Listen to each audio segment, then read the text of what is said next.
उद्या करू, अजून कशाला? अजून तर गॅस टाकी आहे. आत्ताच तर लावली होती, कशाला लगेच नंबर लावायचा? असं करता-करता गॅस टाकी संपून गेली. शनिवारी आम्हाला जायचं होतं गावाला आणि त्याच दिवशी गॅस टाकी संपली. संडेला गॅस टाकी भेटते की नाही ते माहिती नव्हतं. पण तरीही मी नंबर लावून दिला आणि संडेला गॅस टाकी घरी आली. पण आम्ही घरी नव्हतो. मग शेजाऱ्यांकडेच गॅस टाकी पैसे आणि कार्ड देऊन गेलेली होती. त्यांनी भरून ठेवली. तिकडनं आल्यानंतर गॅस टाकी लावली, तर ती निघाली लिकेज. गॅस टाकी मिळाली म्हणून आम्ही टेन्शन फ्री झालो होतो. पण पुन्हा गॅस टाकी लीक आहे हे कळल्यानंतर पुन्हाच टेन्शन आलं. मग काय लगेच कंप्लेंट केली आणि त्यांचा माणूस थोड्या वेळातच आला. जे काही वायसर होतं ते चेंज केलं आणि गॅस टाकी जरी ओके, ओके. अहो ना कधीच चहा प्यायचा होता. पहिलं तर चहाच बनवायला घेतला. चहा उकळेपर्यंत म्हटलं जी काही भांडी आहेत ना ती लावून घेऊयात.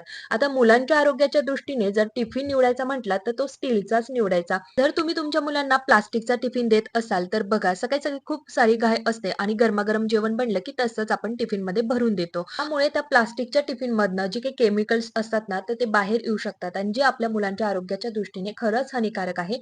त्यामुळे टिफिनची निवड नक्की म्हणजे नक्की स्टीलचीच असावी. त्यानंतर मी चहा पिला. That's it today. बाय.